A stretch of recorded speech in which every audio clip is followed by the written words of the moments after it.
करुवा मोठार छोट और बड़ भाई भौणी मान मोर स्नेह और अभिनंदन। आजिकार एठाकार मंच में मत अनुरोध अर्थात सुजोग मिली मु निजक गर्वित अनुभव करुँची।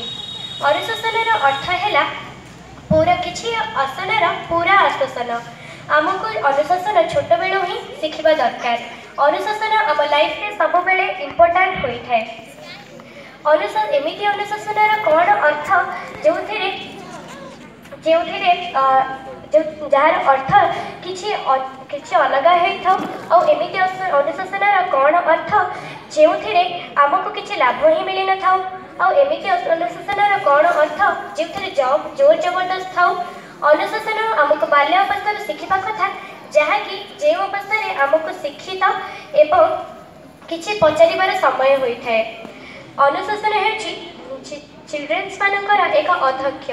यही अनुशासन अर्थात आम जीवन में बहुत कार्य करें। आमको ये अनुशासन महापुरुषों जीवनी पढ़े आमको मिल पार। आम अनुशासन अर्थात आम अनुशासन द्वारा राष्ट्र एवं समाज द्वारा आम कि आगक बढ़ी पार। एक छात्र अनुशासन हो सब बेले सका शीघ्र उठा तार देह को सब बेले सुस्थ रखा एवं जहाद्वारा से योग्य हो पार। अनुशासन अर्थात हो एक छात्र सब बेले सब लाइफ सब कार्य सफल एवं सब कार्य आगुआ हो पार।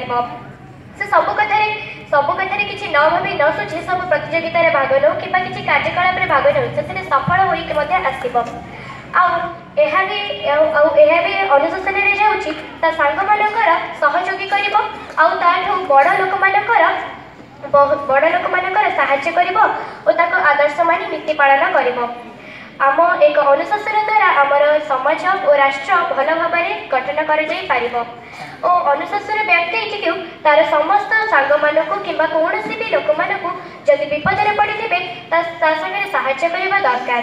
एक छात्र अनुशासन अर्थ हो तार मुख्य पाठ पढ़ा से तार पाठ पढ़ा पूरा दिन लगेदब।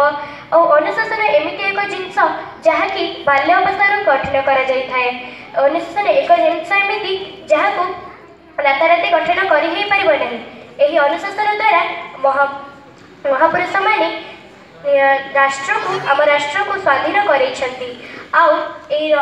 अनुशासन द्वारा आम जीवन में एक भल मनीष हो अनुशासन द्वारा केते वीर आम भारत पर जीवन देते और रक्तर माटी खेल और आम गर्व अनुभव करने दरकार जे सामान्य गोटे अनुशासन द्वारा से एत गोटे बड़ मनीष हो पार्टी। अनुशासन द्वारा आम राष्ट्र और समाज ठीक भाव गठन हो पार।